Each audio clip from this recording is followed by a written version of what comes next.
Hello, everybody. What's going on? Welcome back to the Thursday episode of The Big Thing. Man, we have a lot to talk about. Those Ant-Man reviews are in, and they are getting that kind of Eternals review that I thought it was going to get. It's mixed. It's mixed around the board. I don't think it's mixed on this panel, but it's mixed. And that panel is me and Roxy Strider today. Brett Sheridan is at Mardi Gras. Not true, but he is in New Orleans. He's partying it up. There's the Fast 10 trailer has an obscene amount of views. I don't really think that's a mystery to people. People love these movies. Steven Spielberg said that Tom Cruise saved Hollywood's ass. Do we think that's true? False?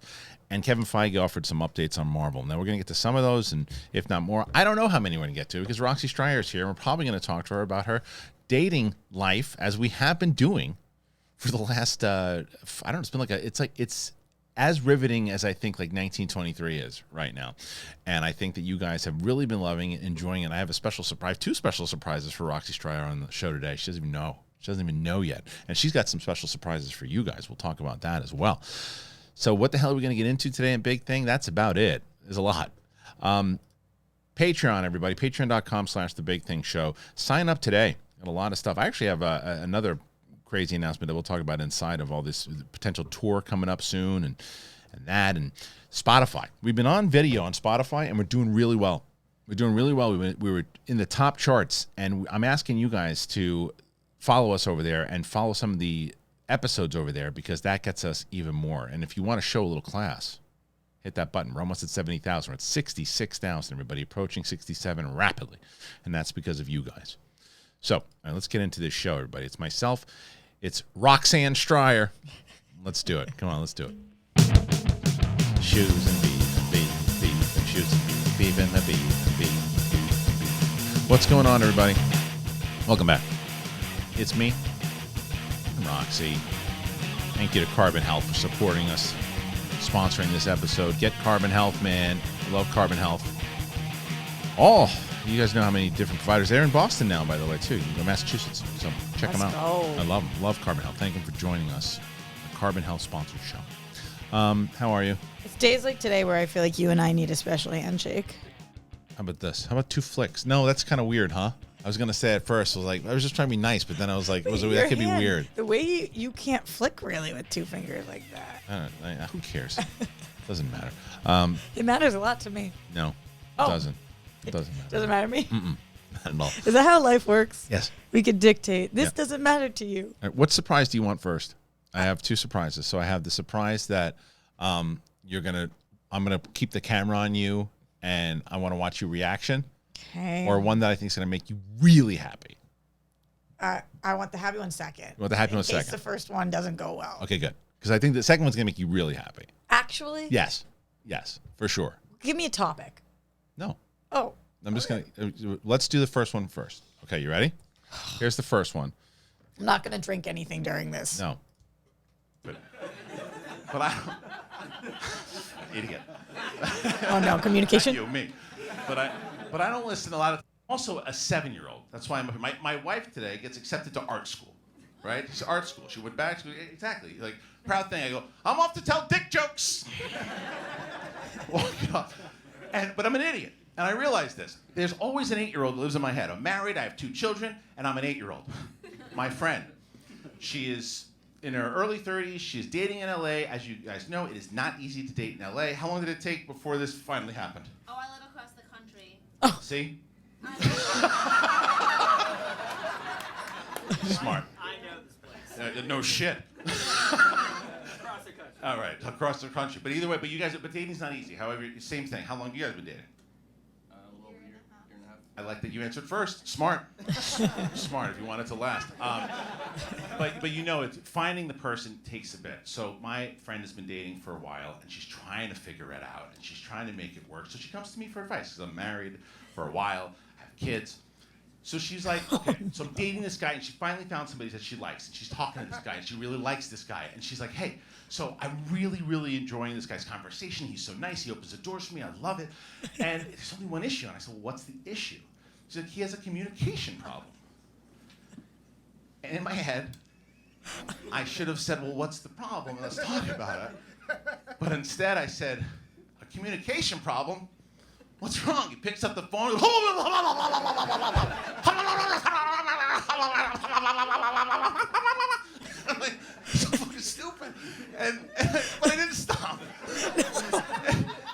okay, I get it. Oh, wait a minute. Has he been going to meetings for like a long time? And he's like, he's great at dinner, but man, is he bad on the phone? He's just like, I'll be the. He just can't figure it out. On Zoom, he's a mess. And they can't figure out what to do with the guy. And she's like, really? Is that what you're going to do? And I go, yeah. I go, and it made it even worse. I had to call my friend to tell him while she's in the room. And I'm like explaining the joke again, like I'm Paulie Walnuts from the fucking Sopranos. And I'm going through it, accurate. and she just is look in her face. And I realized why. Because I had just watched Airplane. You guys know the movie Airplane? If you're not, you're fucking heathens and you need to not even be here, you should be watching the movie. Ted Stryker had a drinking problem, and he would throw it over his shoulder. And I said, him and her boyfriend should get together and make the third film. And so I tell my 11-year-old daughter, because that's my audience, Oh my God. this joke. And she goes, Dad, that's amazing. It's hilarious. What was the communication issue? I have no fucking idea. I have a communication problem.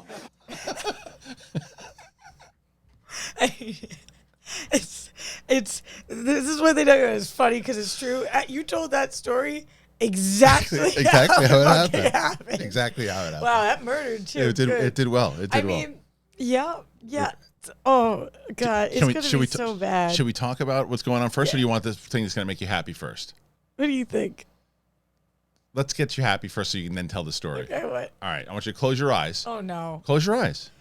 I'm gonna put your hands out and close your eyes. Oh. Okay, if it's like wet, dirty. Okay. Open. No! You said they didn't make it. I had them make it. Oh! See? I'm so happy. See? What a victory. Right? What a Show the people. Show the victory. people what you got. It's a white, big thing sweatshirt. In your size. In my size? Yeah, they had it. Oh! Say it. Did I lie? No. This has been 2 months. Easily. 3 months. Easily. 4 months, maybe. Easily. Half a year. I've been begging for this. Yeah. Oh, come on. Yeah, you got it. Wow. Isn't that great? Oh. Yeah, see? And We launched the great debate last week about that black-brown sweatshirt. I know people still it was like one of those TikTok videos that we did. Roxy's very excited for people who are listening on Apple Podcasts that we got her this sweatshirt. She's been wanting this forever. Let's go. Now she has too many big thing shirts. She got No, brown, never never enough. Oh, this is so great. Isn't that great? Oh. That's good. Okay, so it was a How'd good. you do it? Don't worry about it. What do you worry about tricks? I don't know. Did the magic trick happen? It happened. Exactly. All So, right. all right, now listen to me. Wow, No. I'm never the winner. You got one today. I won. You did.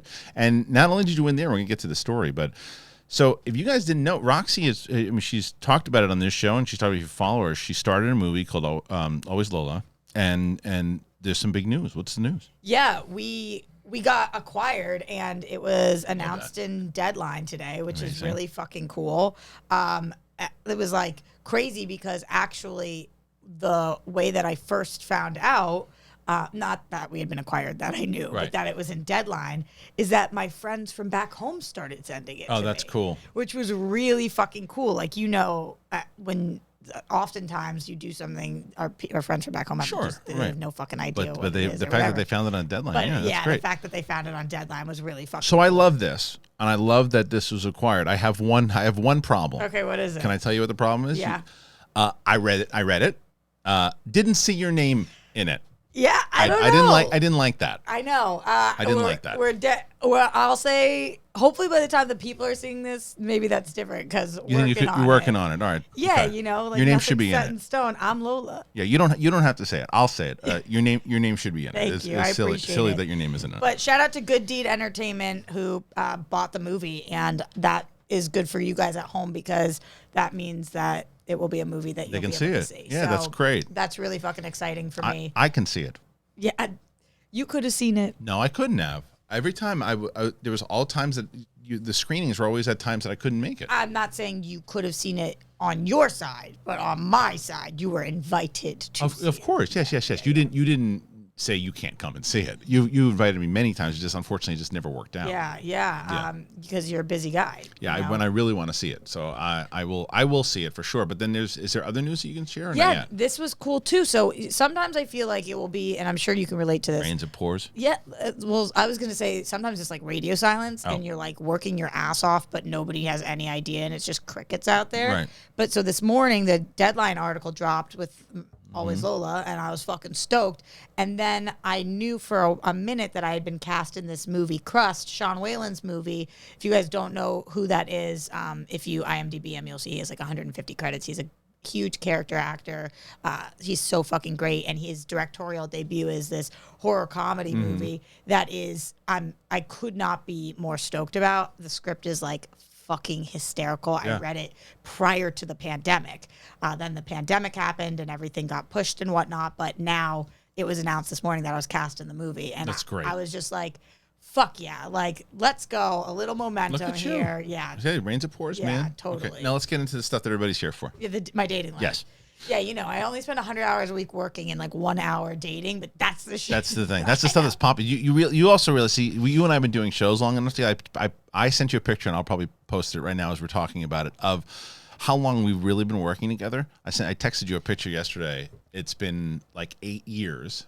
Yeah, since that the was first time. So that was 2014, Yeah. which we're in 2023. Yeah, so probably like 8.5 years from Yeah. when that picture was taking place. Yeah, that's true. And I knew you before that Ish. at the tree. At the tree. Yeah, we met at the tree. What the hell tree are you talking about? Met at the tree. I don't know what that means. Do I know what that means? I don't know. What the hell does the tree mean? You and I know exactly. Oh no, I know a tree, but yes. I remember the tree. It was like it was an AfterBuzz kind of like retreat or something. I actually don't know why it was in that park, Yeah. and I just remember I was like, why am I here? trying to impress you at the tree. Is that true? Yeah. You were acting like an asshole. Yeah, that was me trying to That was impress you trying to impress. Oh, see, I didn't. I was like, this girl, she's tough, man. From one East Coaster to another. That's How do you hilarious. impress them? But I remember thinking, because I think at that point Kathy was on your show. Yeah, Kathy had been on my show a few times. Yeah, I think Kathy Kelly was on it, and I remember I always looked up to Kathy. Yeah. Like I felt like I was always, I don't know how to phrase this better, but like one step, but like Right. chasing the Sure. game. And she was on the show, and I was like, oh, I got to get on that fucking show. Yeah. But you can't be desperate, so you got to be a dick.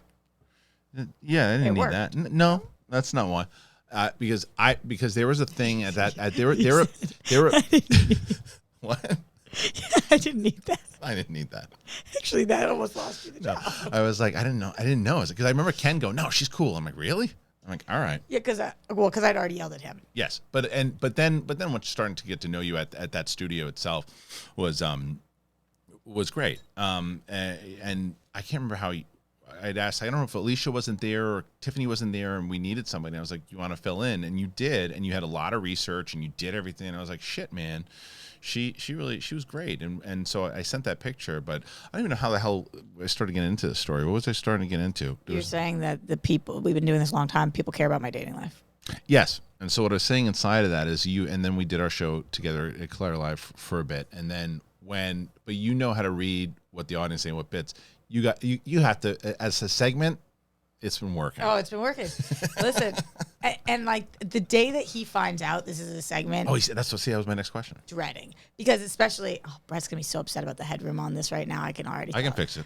Because I'm a little gremlin I'll creature fix it, I'll today. fix Why? So he's going to, at some point, know that I'm talking about him on the show, but he said something to me yesterday that I'm going to be able to use against him.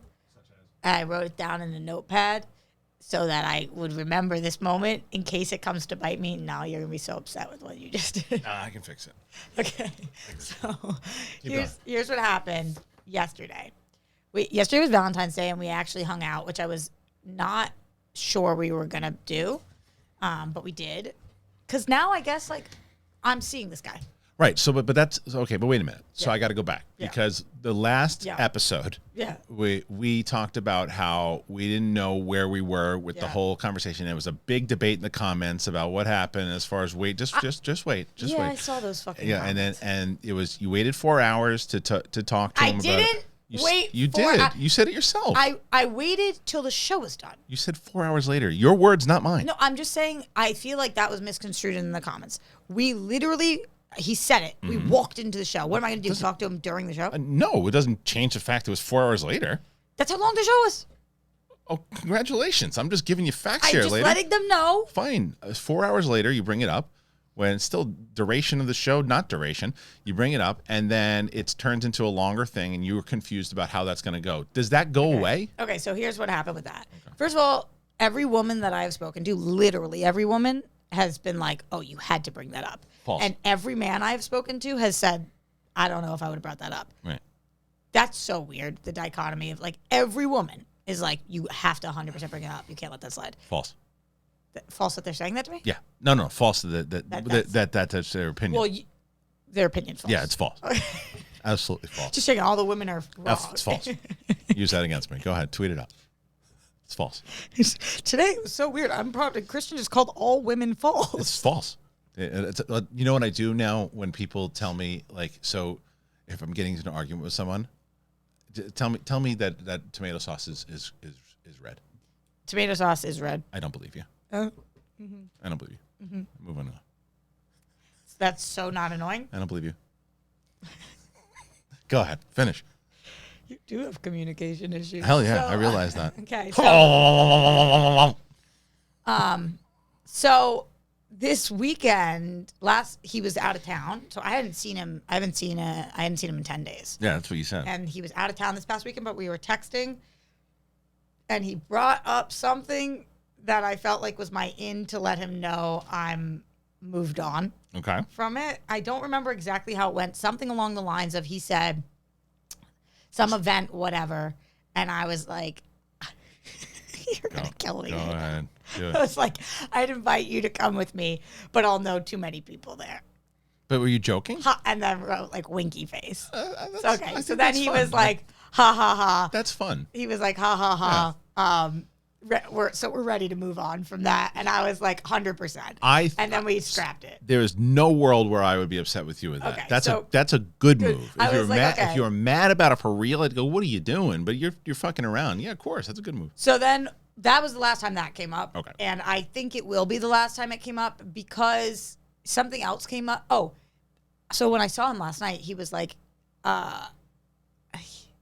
a couple different things happened. It was very interesting. Like, I kind of thought that we were going to have a very like casual Valentine's Day, which we did. Like, I knew he had work this morning. I had work this morning, and we weren't going to go anywhere. We were just going to chill and watch it. I just remembered something. Go ahead. What? Yesterday's Valentine's Day. We did stuff, but I was like, oh yeah, it was yesterday. The days blend together. My daughter's walking up. Did you wish your wife a happy Valentine's Day? Of course, I got her. She had fucking washed her earbuds, her earbuds. AirPods? Thank you. And you got it. And I'm telling you, my mind is mush right now. And earbuds, or the dog. You got her earbud. He's a little old. She fucking washed Airbud. I feel like he needs to be washed sometimes. He's banging around in the thing. And he's just like, hey, look, it's a bath. I told her throw it out. I'll buy you a new Airbud. Throw him out. Poor earbud. But the earpods, right? There we go. Close. AirPod. Thank you. I'm telling you, brain is mush. But she was washing the AirPods, and I was like, oh, so she really needed new ones. So I got her new ones. Because she got them wet They were broke. They didn't work. after she washed Yeah, them? I tried them. Like, Why did she wash her AirPod? She didn't do it on purpose. Oh. That's what I'm saying. I didn't include that in there, but she was washing to get them nice and clean and realized, oh, you can't wash your electronics. I figured that out the hard way. She had her in her jeans. That's how you did describe I'm telling you, my daughter has washing her AirPods. My daughter has woken up Oh at my God. 5:30 in the morning the last 2 days. So you're not here. I just had 3 cups of coffee, so I'm like, it's like, I'm like a puppet right now on strings, but I'm available. But you're gonna get Airbud or It's AirPod complicated. or AirBush. Yeah. AirBush. So you didn't get AirBush. You got She put them in the wash and they got broken. yeah. So anyway, so I just remembered yesterday. I was like, when was that? I thought it was like last week, and it was You yesterday. mouthed. Like, I was talking and you went, Yeah, because I was trying to figure out when that was. I was like, I knew that we did something, but I was like, when was that? And that was yesterday. it was like you were like whispering to a ghost. Yeah, I'm not here right now. Yeah. I'm here, but I'm not. You know what I mean?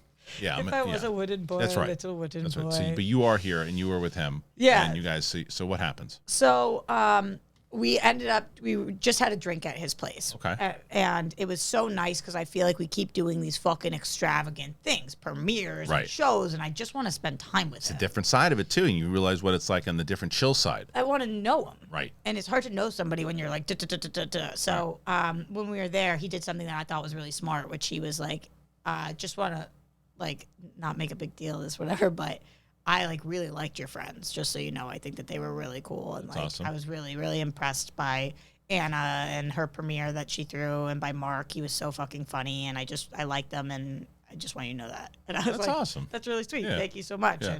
And then I knew he, like, had thought about it. Yeah. He's been very receptive to thinking about the things that I'm saying, and then realizing, like, maybe he's not handling them perfectly. And But he then- wants to learn. Yeah, and then this morning he sent me a message about how I've been, like, good about that too. He was like, major progress. This is getting real. I don't know. I'm actually, You like, don't kind know. of flipped out about it. I mean, you so- don't know. It's like the so 87th date. It's like, no, that was the You- 9th. but you date. right, and you hung out on Valentine's Day. When you hang Not out on purpose. doesn't matter. Doesn't Really? matter. No, it doesn't matter. If you hang out Okay, on so Valentine's this, Day, this is what I was going to tell you. This is the thing that I have in my pocket now, though. uh-oh. So, like, to me, things are moving incredibly slow. I've told you that. Yeah. We've been seeing each other for 2 months. I've seen him 9 times. That's, like, not very fast. I'm a fucking slow freak. He's slower, Okay. which is, like, fine. But he feels like things are not moving slow. He's moving fast. Yeah, he's like, yes. And so he said to me last night, by his 2 producers at it, like 2 of the girls at his office, he's like, yeah, I was talking to them about it, and they thought that I should bring up with you my thoughts on, like, where we're at or whatever. He's talking to people at the office about you. Totally. Too. Yeah. So I was like, yes, I talk to people at the office about you. It just happens to be on air. So A little difference. so I'm just saying, not that different. This is what I do for work. Yeah. And I'm telling you, and so he's telling people at his work, and you're telling thousands of people right now. You're telling your work. Thousands of people now rooting. He doesn't even know how many people he's about to meet. He's this poor bastard at a live event. If we do a live event in Los Angeles and he's there, no, and you're standing with you, Oh my he's God. going to get as many pictures taken with him as you are. Yeah, And he's going to be like, what is going on? oh my God, he's gonna be so confused because he's Canada. Also, They call him Canada. He's last night. He told me, he was like, he said, you know, I'm just like a really private person. No, really? I was like, Oh, shit. wow, You got to bring this up. not yet. Not yet? I don't know. This is the fifth date story you've told on this show about this guy. Here's the good thing. I've only said, like, other than the communication issues, like, Does he not know about that either? no, he knows nothing. He doesn't know that No, he doesn't it's a know fucking anything. bit in I my know, act I now. know. I'm gonna take him to the show. He'll have no idea. You should take him to the. Can you imagine if you would have taken him after on the other Oh my night? God, he'd have no idea. He would be watching it laughing, and I'd be thinking, I'm the 30-year-old friend. This is about you. He would have no idea. He would have no idea. Canada. But the good thing is about what I'm doing is I'm trying to be as respectful as possible in terms of, like, he's fucking amazing. And Yeah. I think I've been very clear about that. Seems like I it. talk really poorly about some of the other people. No, I've you. dated. This is the most real. Yeah. In a while, I feel like, and Yeah. I'm gonna ask you a question. It's gonna be very uncomfortable. Yeah. Is this your boyfriend? No, Not yet.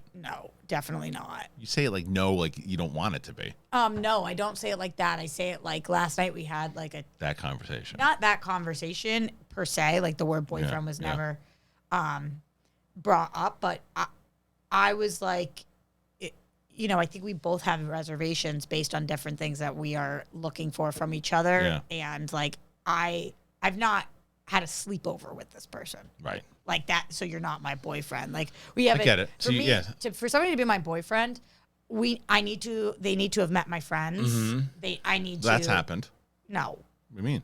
He met literally Mark. Okay. And he met. So all your friends needs to meet? No, but like he hasn't met Steph. Okay. He hasn't met Dorina. Okay. Like he hasn't met. Still. Yeah, like he needs to have met some people in my life, come around a little bit, and then I think we just need to interview him on the show. I think you bring him Oh my in. God. I'm telling you, if you want to would let him, never. you got to let him know That's how this has been going down. We just sit down. We need to like maybe have like gone on a trip. Like Right. I'm months away from having. Ben wasn't my boyfriend for. That was rude that I just named him. Everybody knows that's my ex though. But Ben wasn't my boyfriend for. I mean, it took me so long to say yes to being his girlfriend. Like Right. so fucking long. I think it was like 8 months. All right. Well, look, we keep going into episodes here that go back and forth, and just like a television show, like there's this is a happy episode. This was a happy. Last week was like kind of like on your seat, like, oh shit, what's gonna happen next episode? This is a happy episode. Yeah, I would say like based on last night, we got on the same page about things, and yeah, I'm like fucking stoked about him. Seems like it, and I think that the I'm audience. so nervous. It makes me feel nauseous when I talk about it, Kristian. Listen, the audience I think is also rooting for it. It seems like everybody's rooting for Canada. It seems like it. Oh, Everybody's rooting for Canada. I mean, I've But are they rooting for me? I think both. I mean, because they're rooting for Canada because it's you. I think because I've looked in the comments and most people are rooting for Canada. It does seem like even if you weren't on his side, I was on the 4-hour thing. I think that people are rooting for this guy. It seems like I think it was a good movie. He won. I think he won the audience today with this story. Yeah, he's done a good job. Yeah. So we got more updates. We got more updates from Canada. So what do you guys think? Make sure you, as you have been, comment in the comment section here too about. Am I right or wrong? Are you guys rooting for Canada? It seems like you are. So we'll hear more. We'll hear more. Because you went through that, I'm going to let you pick the first story today to talk about. Before we do that, Roxy, Yeah. one of the main reasons that I'm able, besides just the coffee, and even for my comedy the other night, I was done. AG1, baby, Athletic Greens gave me that boost energy that I needed. I had it. I got it. And it's amazing. AG1 by Athletic Greens, super fantastic. And I'll tell you what, man, they are. What I love about them too, it's like I was never a big like vitamins person. You guys know this, but they give you everything in one shot. I take it in a bottle of water. I shake it up, and that's all I did. I just shook it up in a bottle of water. You get better gut health, you get increased energy. For me, it is the you talk about being able to just pass out. That part I didn't have a problem with waking up at 5:30 because of my daughter, but I had a nice sleep all the way through up until that point. I just can do it right. This particular time I did it right before the show, but normally I'll do it right after my coffee. So I'll probably have a little bit later on today. It's just hard to do all those different vitamins together. It's just easy if you put it all together, and it tastes good. It looks like green. You're like, this is green. It tastes good, and I talked about it. My 5-year-old. Like, that smells good, and it does. It smells really good. It gets delivered to me every month. It's super easy to make, very easy, and it's a daily habit now. If you're looking for an easier way to take supplements, Athletic Greens is going to give you a free 1-year supply of vitamin D and 5 free travel packs with your first purchase. But you have to go to athleticgreens.com/bigthing. Athleticgreens.com/bigthing. Make sure you check it out. I have told you guys that many times over to please head on over there. And a lot of people recently, I've been seeing it on Twitter and in the YouTube comments, have been checking out Athletic Greens, have been talking about it, and I want to hear about it and let me know. I mean, I'm cool. You tag them too and let them know. That helps us out, helps the show out, and help yourself out. Okay, Rox, you're on the clock here. We're gonna let you, because you just every week you open up to us about your dating story. You got a couple stories here that you want to talk about. Which one do you want to pick? I wanted to ask you what this Spielberg story is. Have you not heard this? No. All right, here is the video. There was some award ceremony or whatever it was, and here's Spielberg talking to Tom Cruise, and basically tells him that Maverick saved the industry. Here it is. They give a very long hug. Leave him alone. They both ignore this guy and tell him to fuck himself. Producer's Guild. Yeah, because you're getting their milestones. Get out of here. These guys are having a moment. You got the milestones.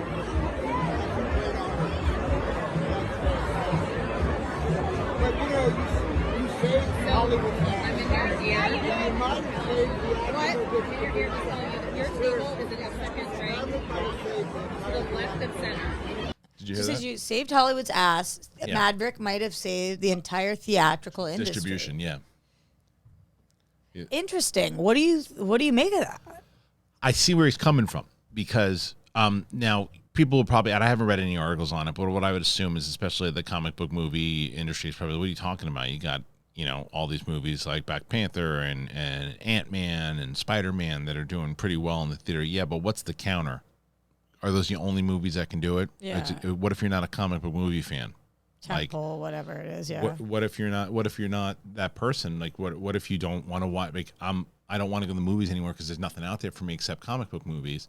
And I mean, we like to see them all, right? But like, not everybody is that way. And Top Gun Maverick felt like a return to an old school feel of movie making or movie distribution. I said it in my review when I saw it. It felt like the way that they used to make blockbusters, but still relevant to today, if that makes any sense.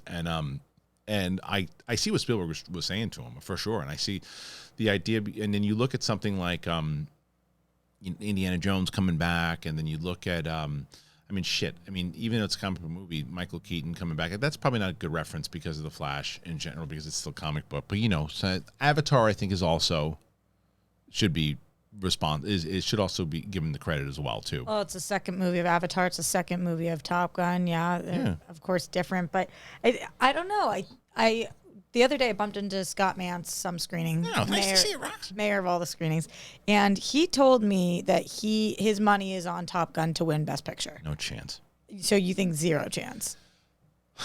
But probably for the same reason that Steven Spielberg is just speaking about. And also because of the way the voting process works, obviously. I just can't see them getting over the artsy-fartsy part of it. I feel like, they'd feel dirty if they voted.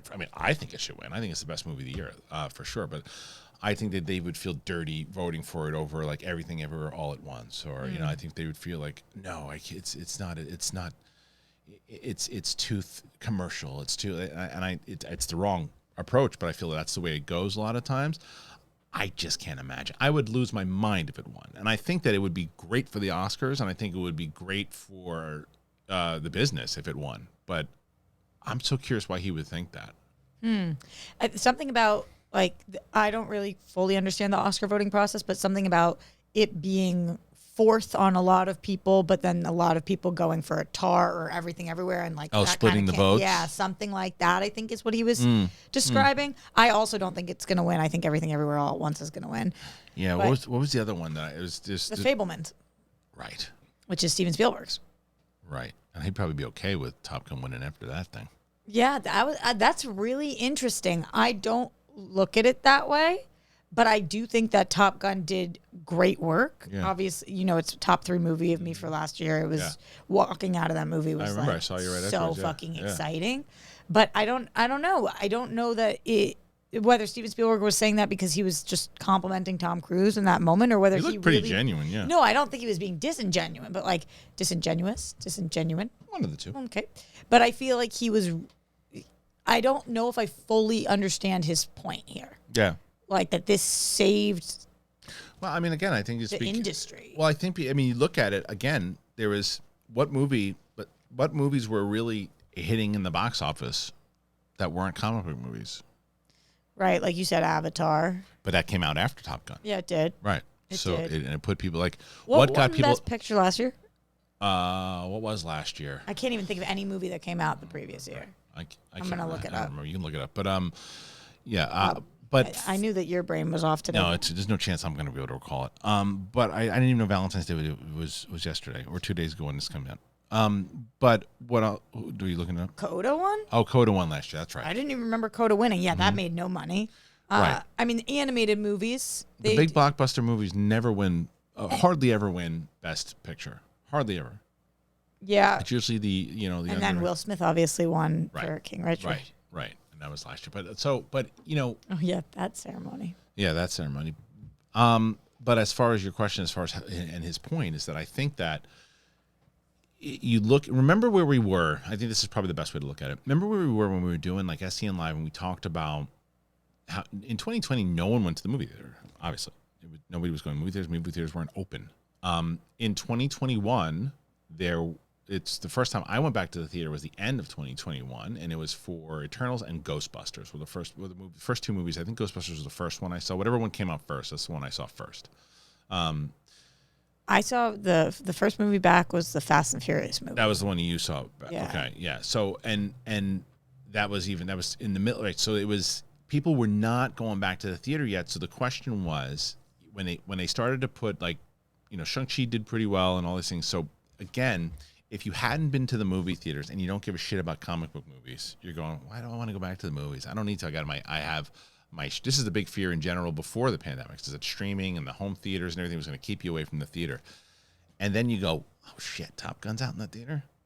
How do you not see that in the theater? If you're like old school, or even if you start to hear the buzz about it, and because I said the same thing to people, you got to see that in the theater. That's a theater experience. Yeah. And it made what, 1.3 billion or whatever the hell it made? What about the Fast movies?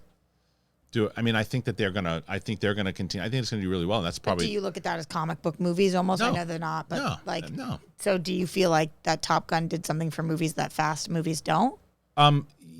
No, because I think what he's really talking about what I would assume, and I'm going to speak for Steven Spielberg, but what I think, because it looked like the theater business, everyone was talking about how dead the theater business could potentially be, and that saving the theater industry was after the pandemic. And even that Fast movie hit at a strange time. It did. So that it's not really in contention for this conversation. It's that Maverick really boosted up ticket sales and got people interested in going back to the theater besides just comic book films. And so no, I think Fast and Furious before was part of the, I mean, it was one of those movies that made $1 billion. It did so well when the business was thriving. It was part of the conversation, but it was like Maverick was the kind of post-pandemic big movie that was non-comic book that set the needle in a different direction, that also helped Avatar and I other movies. completely agree with you. It's not that I'm disagreeing. You're just at trying to all. figure out exactly just what. kind of Yeah, interesting. yeah. Like Yeah. when the way he phrased it is interesting. Mm-hmm. That's how Steven Spielberg feels, especially when he had a massive box office movie in the same year, just very different. I'm gonna try to. You know what I'm gonna try to do? I don't have my phone. I was actually gonna try to call Steven Spielberg and see if he'll elaborate. Let me see. I'm gonna try. Let me see. Best of luck. Yeah, I'm gonna try. Maybe he'll tell us Yeah, we'll what see. he meant and what he thinks will win Best Picture as Yeah, well. on Tom Cruise. You know, as you're trying to call him, Yeah. I've always pitched this. I do feel like the Oscars should give awards for movies from 5 years ago. What do you mean? Like, this is a crazy sentiment, but in 5 years, we are going to think that Top Gun Maverick should have won this year. That's the movie right. I know what that's you're going to saying. be I the hear what you're best. saying. But right now, and Saving Private Ryan should not have lost to a Shakespeare in Love. exactly. Right. And in 5 years' time, you would know that. When Right. you're voting, Right. you would know which of the movies from this year, that's the movie from this year. 100%. So I understand what you mean. I do feel like to that point, Top Gun should win this year. But I love Everything Everywhere Yeah. All at Once. But I don't think in 5 years we're going to be talking about Everything Same way Everywhere. you do the it. Same way you do Top Gun, right? Yeah. And but it's just in general with how big it's just a bigger movie for casual audiences than Everything Everywhere All at Once is. But all right, let's move on to something else, and then we'll. You're not going to get him on the line? He hasn't. Well, he's very busy, Roxy. He hasn't Oh. responded yet. So if he responds, I'll see. I reached out to his office to see if I can talk to Steven Okay. Spielberg. Let's What do you talk. call him, Stevie? Steve-O. Oh, Steve-O. Yeah, he's the real Steve-O to me. Oh, yeah. Yeah. Let's talk about Ant-Man, because this is what I think I'm going to lead with today. I knew after seeing this movie, and Roxy's seen it also, non-spoilers, by the way. I knew after seeing this movie, this was going to be, to me, the same type of conversation as, say, like the Eternals. I enjoyed the Eternals, by the way. Not a lot of people did. You and I are the same there. Yeah, and it was similarities, the same thing. Now, what I will tell you about this movie, the same thing I said in my review. I think it is, if you love science fiction, I think it's definitely it's the most science fiction movie that Marvel has done so far. And there is people science fiction or science fiction fantasy. I think there's a mixture of both, because it was like, someone wrote and said, I think you're wrong. I think it's just science fiction fantasy. It's like, no, there's a lot about quantum physics in there and a lot of stuff that's very science fiction-y, but there's also a lot of science fiction fantasy as well. The movie definitely is very chaotic towards the end. It's like really chaotic. And I think, I didn't feel that. really, I thought it was pretty chaotic. And I think it wraps itself up. And now everybody's talking about it. I tried to like non-spoil it, but it's in the trailer. I won't give the details of it, but I think MODOK's either going to really hit for you, or MODOK is going to be like, this is really ridiculous. Did MODOK hit for you or no? I didn't mind MODOK because I had no attachment to the character from the comics. The story from MODOK in the comics is significantly different of who that character is as compared to how they made it work for the trilogy of films. I loved MODOK in this. Okay. I thought it was the way that they did MODOK was like hysterically poignant, and the arc of MODOK I thought was just like chef's kiss. My favorite line comes out of I know what you're talking about. Yeah. where that's for me. I didn't have what you had for this, which is the wherewithal to know that this would be an Eternals conversation. Yeah. I thought this movie was great and was in a theater of people who clearly didn't feel that way, and I don't get it. Well, I'm telling you, it is. I do get it because like as I was watching, I'm going, yeah, this ain't gonna be for everybody. But for the science part? It's very science fiction-y. I mean, like really science fiction-y, and it's like, and it also doesn't have a ton. I mean, there's a lot of some of the character stuff doesn't work as well, and it does. I'm telling you, for me, I was sitting there going, this is getting loud and chaotic. This is crazy. I'm like, are they gonna? But it wrapped up nice enough for me that I was okay. And I thought they showed way too much in the trailer. Yeah, they definitely did show too much in the trailer, especially the stuff. Well, don't say anything. Yeah, I'm going to say, especially the stuff that when I was watching the trailer, I was like, why did we just see that? And then in the movie, I was like, okay. Yeah, you ruined it. But regardless of the trailer, for the actual movie, I felt like it was the most cohesive, least chaotic of all of the Marvel movies I've seen in the last of Phase Thor. 4. Yeah, Okay. of Thor, Love and Thunder, Yes. of Black Panther, of Doctor Strange 2. I'll give you Thor and Doctor Strange. Yeah, I think that Wakanda Forever is a better movie than this, but I liked this better. Same. I think that of all of those, this was so cohesive and not chaotic to me. I mean, chaotic in the sense that it was supposed to be. Like, it's supposed to be a big whirlwind. Yeah. But I just thought that this had a very straightforward storyline of characters that we already know and understand where they're coming from. Right. And I just was like blown away by this movie. I thought the visuals were fucking unbelievable. Yeah, visuals look good. Yeah, it looked pretty great. It was like a perfect microdosing, trippy, dippy, like holy shit. And then with fun, poignant messages. And Jonathan Majors was great. He was amazing, but also this is crazier than that to me because I knew he was going to be great. Everybody was talking about how great he was. I thought Michelle Pfeiffer stole the fucking movie. She was great. Yeah, she was good too. And there was she was so good. They had a lot of moments in there that I thought worked really well, and it did feel to me like a good starting point for Phase 5. And I enjoyed watching, and I enjoyed it. It's like a 50, Kristian, on Rotten Tomatoes. I was like a 50. Yeah, I know. I'm telling you, I can see but I want to see what the audience score is. I do think though, I don't think I was talking to Greg Alba about this, who didn't love the movie, right? And I know. And he said he goes, well, I think that the audience score is going to be much higher. I don't know. I think so too. I mean, much higher. I think the audience score, because it's hard to say now because you get all these people who now can bomb the site. I know. And how accurate is it now? But I would say this. But even if it's not accurate, I still think there's going to be a lot of people who legitimately don't like the movie. So sometimes, when you like a movie, don't like a movie, and you feel like you're being a little bit of a contrarian because you're like, like for me, Phantom Thread, you guys know that's the movie I always go back to that I fucking couldn't stand. Never saw it. But okay, to me, it was just so pretentious. At this point, I don't even know whether if I saw it again, if I would like it or not. I just know I was like doubling down, tripling. Because I felt that we went to Guardians of the Galaxy 2. Right, and then you rewatch it and you're like, okay, it's fine. So some movies are like that for me.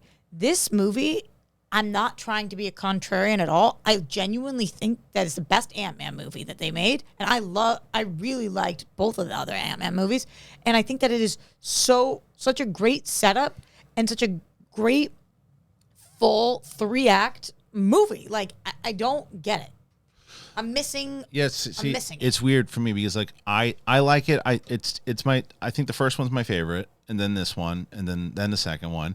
But I do get it, and I think that when I walked out, I said that I saw it with my daughter. And she really liked it a lot. But I remember saying to myself like, this ain't gonna hit, right? And I said in my out of the theater reactions, it's gonna hit for everybody. Like this is. And then she said that it played long, right? Yeah. I felt like this flew. Like when we got to the end, when I could tell we were hitting like I was like, whoa. We got there fast. I don't even know how long the movie is. It's a little over 2 hours. Yeah, I didn't feel. Remember, she's 11 years old, and the How could she say that? the screening was supposed to start at 6:30. It started at 8. Her bedtime's usually at 9. She's not the only person I've heard say it like was a little drags or second act drags. I did think. Look, I thought that the first half of it was strong, how they were set it up, and I liked that we just got right into it. I enjoyed that, and then I did at one point. I'm looking and going, "Whoa, what? There's a lot going on right now." And I even said to Ellis, Ellis loved it, and I said to Ellis, "There was a lot. There was a lot going on." I was like, "But man, they ended it nicely. I thought it ended really nicely, and I thought it set up for the future of Phase." And that was another issue I think a lot of people had, is they thought that, I saw a couple of people say the same thing, that it seemed more of a setup piece for, Kang and how everything was going to play out in the next couple movies than they did focus on Ant-Man in general. See that criticism? I could see that. I think but I do feel like it did focus more on Ant-Man without giving any spoilers. It doesn't focus on Evangeline Lilly much. No, that was the other thing. It was like, it's called Ant-Man and the Wasp. She has stuff to do, but it's not Ant-Man and the Wasp. It is if she's not the Wasp of the movie. Right. If Michelle Pfeiffer is the Wasp. Yeah. Right. So right. So I guess it depends on how you look at it. Sure. But honestly, I think people are really off Evangeline Lilly right now, and I was kind of happy that this wasn't like primary focus. Yeah, but I like to separate. I like to separate it. I totally get that. Just like I sometimes I feel like in this movie, I love Lost. It's my favorite. Yeah. You guys know I'm obsessed, and I loved Evangeline Lilly growing up. I loved her.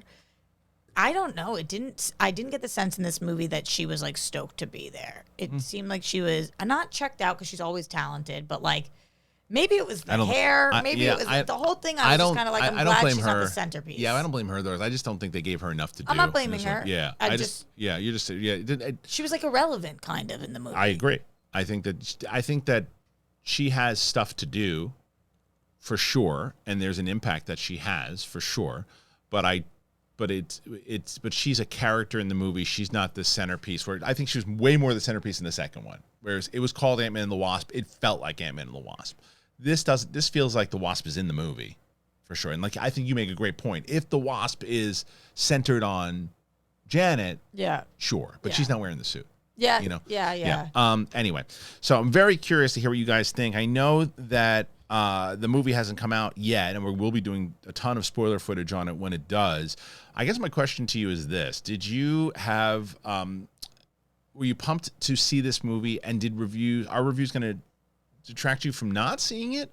Or are you going in for your own to see? Because I always get that thing too. People have similar tastes than I do. Like, well, I listen to you a lot of times because we have very similar tastes, and I always appreciate that too. But I always say to judge for yourself for sure. I saw somebody go, "Well, you scored it 7.9. IGN scored it 7.1. So they say," and I go, "Look, hey, if you take IGN and that's who your site is to go for it." Absolutely, but judge for yourself. Totally, as well too. It's like, oh, they know. It's like you should know. I don't judge on what I say. You should go. 100%. Even the opposite of that. People will comment on my things, being like, "Well, because of your review, I'm gonna love this movie," and it's like that doesn't make any sense. Like, it just what I understand what they mean though, and where it's I am humbled by the fact that when someone says to me, "We have similar tastes," and if you say it's good, I'm going to trust you because most times when you said that, to see it, not trust you to love it. That's the thing is that and like I said to you, this is one of those ones that if you came back to me and you go,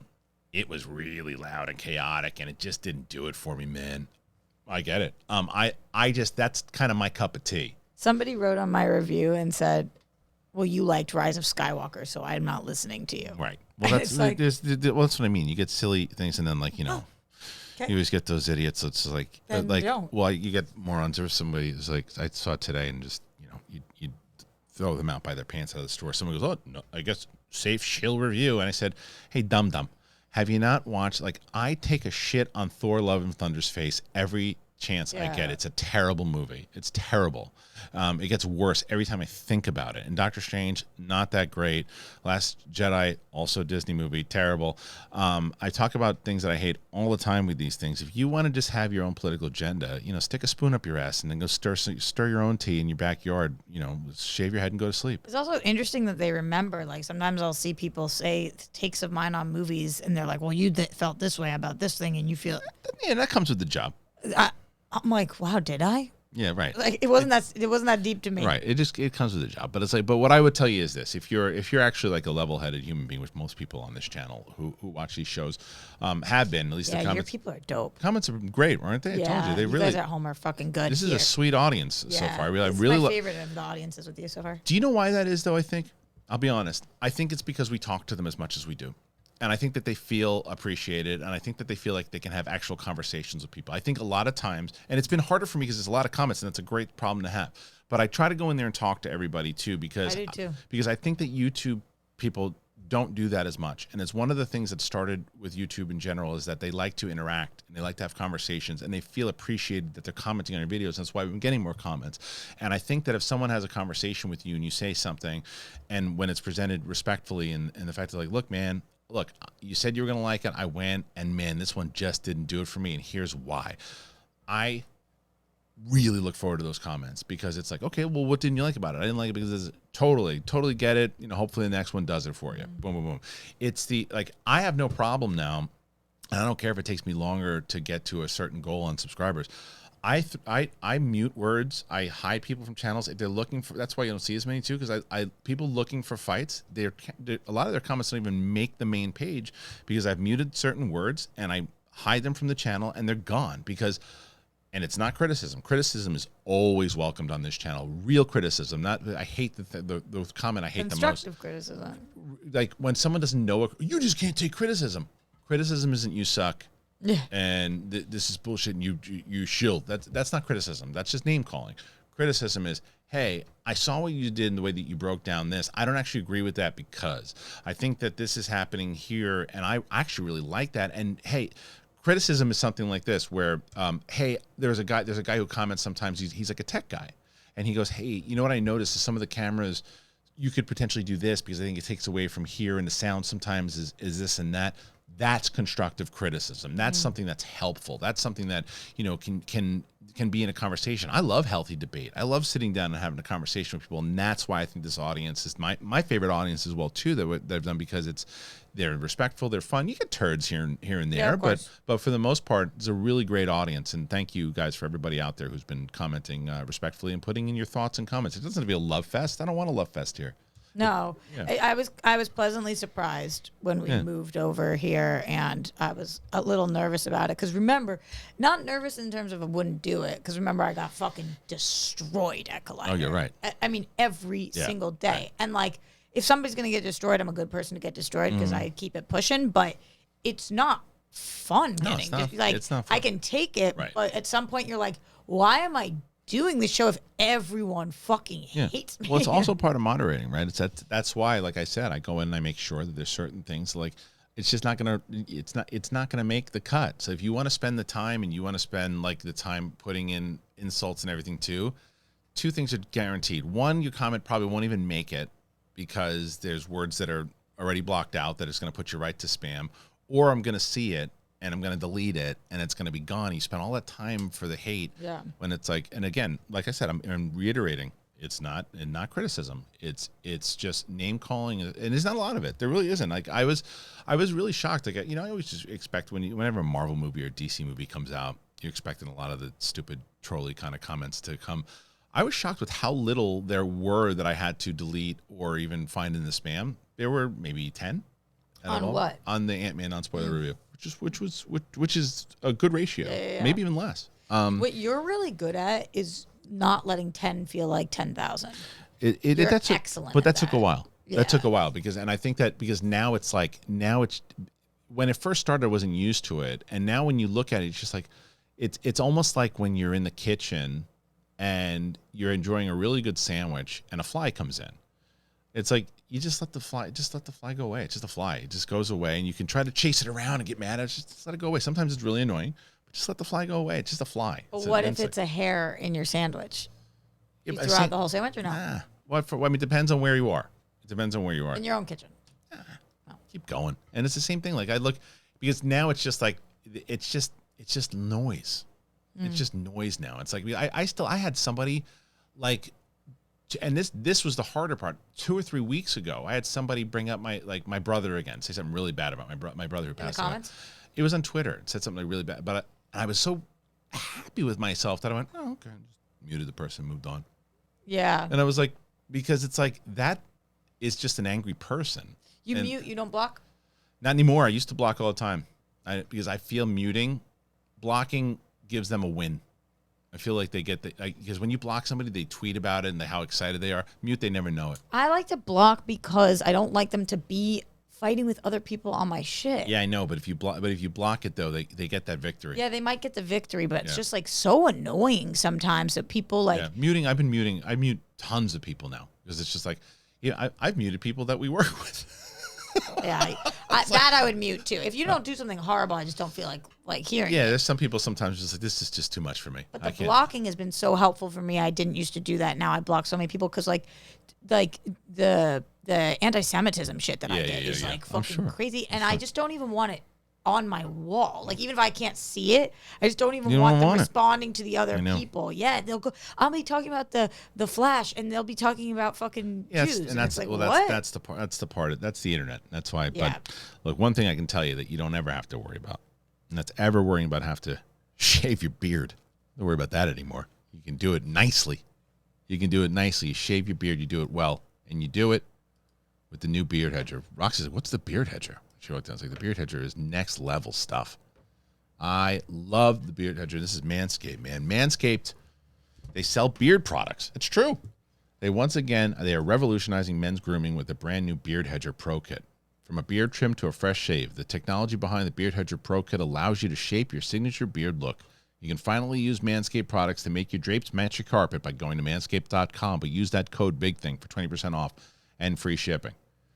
It's time to tame your mane. No one likes a weird beard, right, Rox? No. Say goodbye to all your trouble with Manscaped Pro Beard Kit. It's amazing. They have the beard shampoo, they have the conditioner, they have beard oil, they have beard balm.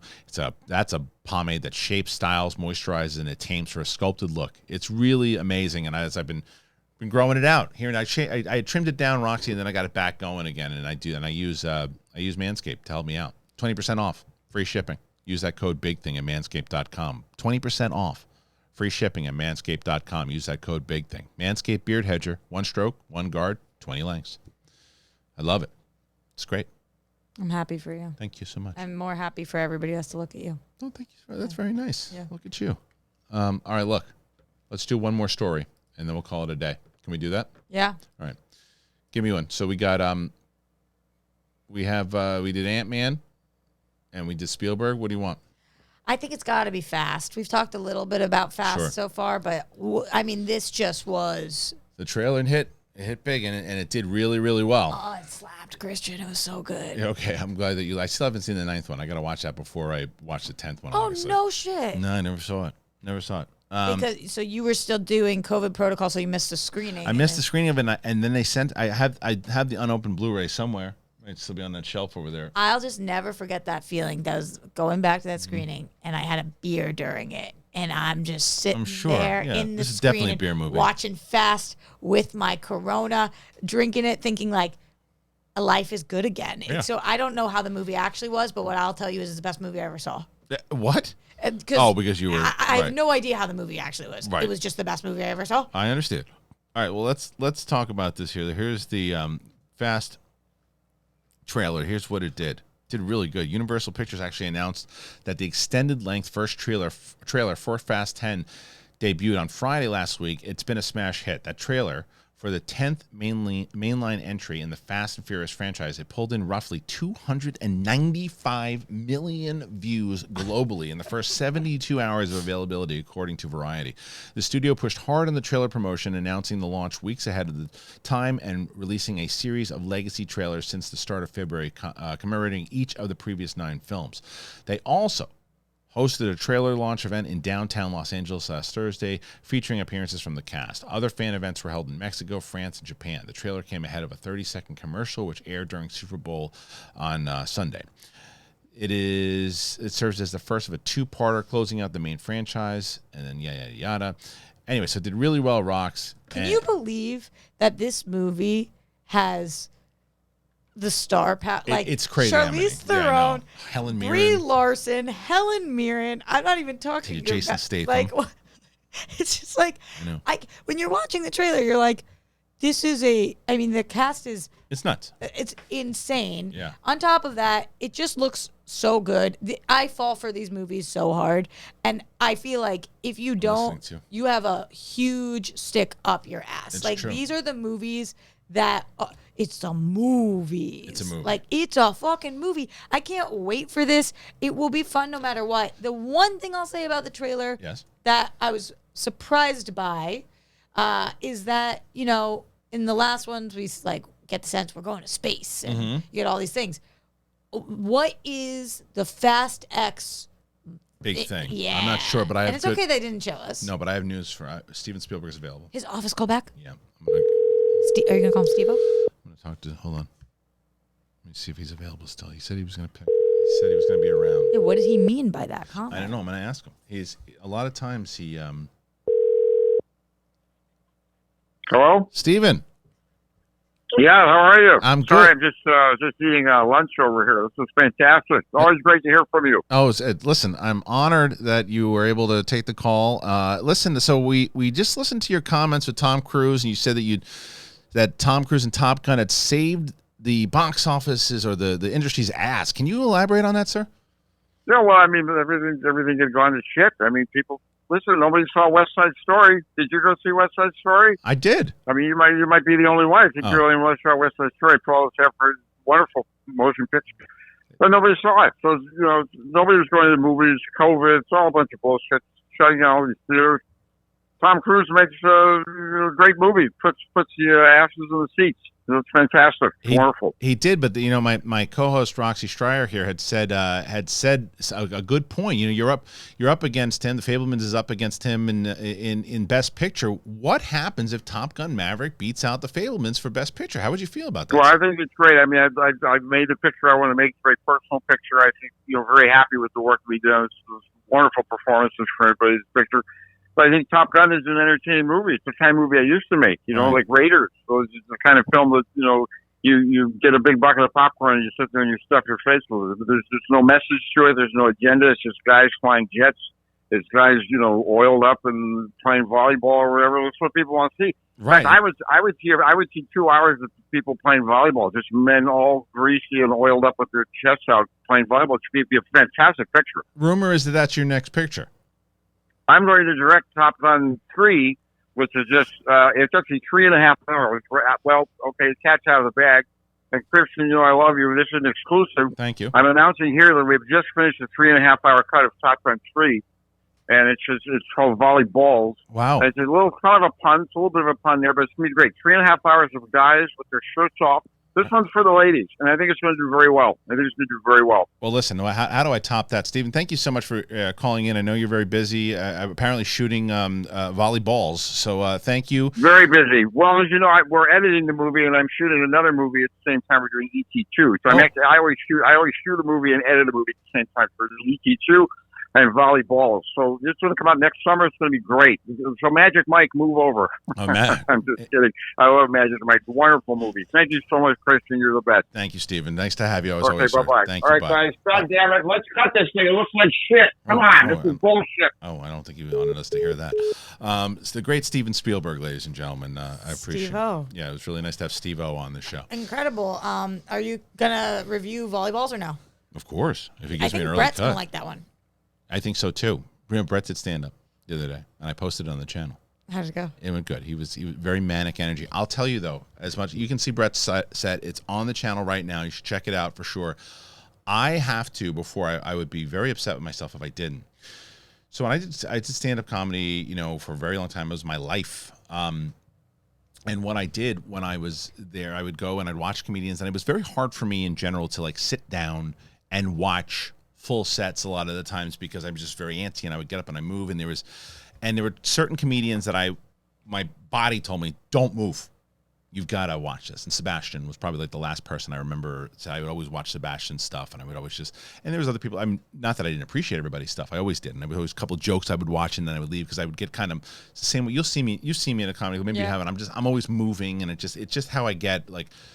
So the other day at Flappers, the same. This doesn't count for like say Brett and Kate because when I'm watching them, I'm trying to help them, and we help each other with sets and stuff too.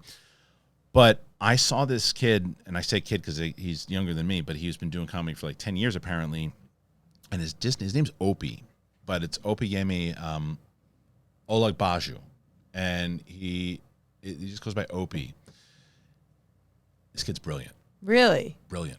He was on the show with you guys? Brilliant. Kate and I were like, who the fuck is this kid? Opie. Opie. So, Opie, yeah, and you can he's going to come on the big thing. I already asked him. No way. Yeah. I want to meet him. Yeah. He is a very special talent. Did you tell him that? Not to that extent. I just told him I was a fan of what he did. But like there are very few comedians that kind of moved me in the way that he did. Yes. I mean, his stuff that he just was on stage. He was really just cool, calm and collected, chill, and smart. Interesting. Most of the stand-ups that I know follow him. Okay. Like, and you always know if stand-up follows somebody, then they think he's just he was so smart. Some of his jokes and edgy, but in a way he had like a real Chris Rock vibe about him too. But you know, Rock's got a like can get really energetic, and he was really chill. And his clips on Instagram weren't the same energy. Maybe it was because it was, you know, he just fit his energy for the room. There was only like 40 people or so in this room, but he knew how to maneuver it. I was really impressed by him. I want to know more about him, but I want to instead know more about you. What happened? How was the set was great. Show? The set was great. I mean, you heard the yeah, that was great. The thing they seemed really engaged. Yeah, I think I'm going to put that clip of the communications for the audience. I'll put that up on the channel, and I'm putting little ones on there. Like the Waffle House thing I did really worked well too. But it was good to have like a smaller crowd because Brett and I were driving over. Brett was so nervous, and I go, dude, you just got to treat it the same way you do on Big Thing. Like he was nervous as in saying to you, "I'm really nervous." Yeah, he's just like Brett gets nervous, and Ken was there. You don't get nervous? Not to that extent, no, because when I go now, it's going to work in a fun way, right? And it's going to like, well, I need to try this. I want to try that. I got to read the room. You're saying it's going to work as in it's going to work out, or it's going to work as in you're going to a job. I'm going to a job, Yeah, to where I have to, and if I let my nervousness be involved in part of that process, I'm not going to get my work done because I'm not telling you don't have the natural butterflies. That's part of the thing though too, and that doesn't come right away. It's just maybe been doing it for a while, and like I went up and I was like, okay, what's the vibe? You got to read. There's so many variables that go into it. You got to vibe the room. You got to understand like who you're playing to, what audience. And you learn something every single time. Like the last time I went up on this show, I went and I did a set, and I was like, oh, you were there, and I played to an audience, and it was a fine set, but it was like I played to an audience with certain jokes that had I done a little bit more research, I probably would have played differently. And I actually because of the age demo and like the marriage, whatever. All that. You got to listen, and that's just a matter of listening to the crowd beforehand, looking at the comic that goes up before you, and pay attention and do all that. But it's also the other thing. I watched that set that you were at, and I changed my vibe, like from what the last one was. I said it was good, and what I said, but I felt like it was a little bit more grouchy on that one, and I want to play more the stuff that like when I listened to this again, listening to this audience here, the bits that work the best with us is when like even the communication, it's when we're goofing around and we're having fun and we're laughing at ourselves, and like that's the vibe that I got to bring to it, because that's the vibe that I enjoy doing. And like you can do the same jokes. You know, I reworked the joke about the teenagers in love. Remember that one? It just basically. Oh yeah. I reworked it, made it fun, added a little to it. Got you. And it worked really well. So it was it's just a matter of paying attention to it. But Ken was there because Ken was doing a set at Flappers in the other room, and he was there. And Oh, he was up also? he didn't go up. He went up in a different room in Flappers, not the same show we were at. But I didn't know there were multiple rooms. yeah, and he came up and he watched Brett and myself, and then he came in and Brett was telling him how nervous he was. And Ken said, "Just you're a funny dude, just do your thing." And he and Brett and we were watching Brett, and if you can see the set, it's up on the channel now. And Brett was manic, and even after the set came out, I was like, "It's funny." Brett's like, "Oh, I don't know if you should put that up. It's not it felt like it was funnier on stage." And I'm like, "It's funny, dude. It's funny." And so he's got that thing that a lot of comedians have. But Ken looks at me as Brett's up there and he goes, "You can't teach people that energy. That you can teach people structure and everything, but you can't teach people that." The Brett energy. What Brett has, yeah. Brett just has that thing where he's just like Brett, like you watch this set and Brett at one point, like, you know, he just, even when he knows that he's forgotten something and he just does this weird dance that only Brett can do, or does a weird voice only Brett can do. And he's funny. He's just a funny person. So, is that what, like, does he, because I know you've talked about really getting back into stand-up and, like, really focusing there. Is that what his plan is? I think Brett wants to do it more as we do our tour. So that's great transition here. Here, as I was telling you guys, we're approaching 70,000, but we're really going into a live show. And here's what I'm going to be doing, and I want to give you guys an update on it. So I had a really great meeting with some great people that I've worked with in the past and I'm going to be working with in the future. And what we're going to be doing is we're going to build out the Kristian Harloff website. And inside that, we're going to eventually kind of push away from a lot of the things that we do on Patreon and push that over to the website alone, because what we want to do is offer all that stuff that we offer on Patreon. So if you're on Patreon, you move over, you're basically getting the same thing, but we're also going to offer new things for people who don't want to be monthly, but they want to be able to watch when we're going to New York in June. And and what I want to do is offer, you'll be going, I think, on that one, maybe. Just trying to pin you down. Maybe on there. I got to see the budget, but yeah, you're going. But anyways, the point is though, when we go to these things and like the live podcast version, if I want to stream that you guys, if you can't, well, I live in London, again, I want to see it. Well, you can go to the website now and you can just go and you can, I think it'll be like $4.95 or something. You can watch the whole thing. Maybe not the stand-up part, but the podcast part of it, right? And then.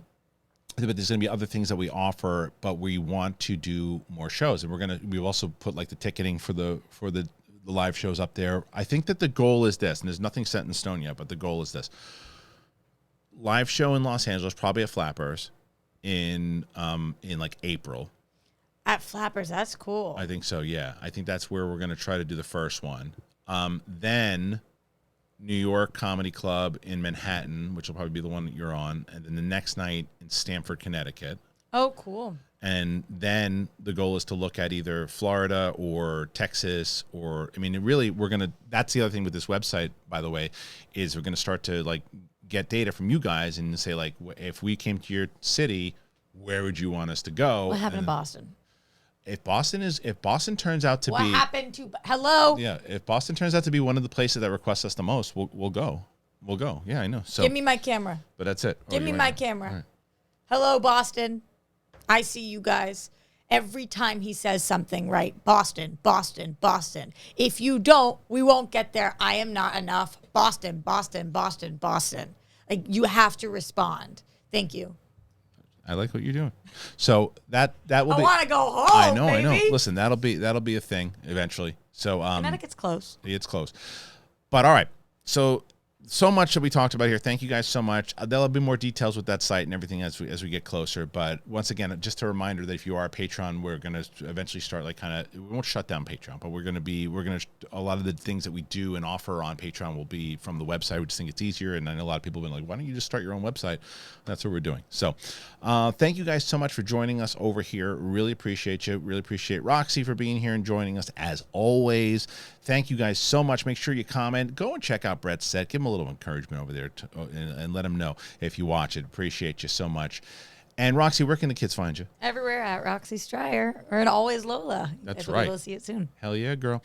And for me, you can find, I'm going to put that bit up for the communication issues. We'll bring that up there in just a little bit. Good. All right. Thank you, everybody. Appreciate you. It's Roxy Stryer and me. We'll see you on the flip side. Peace out, everybody.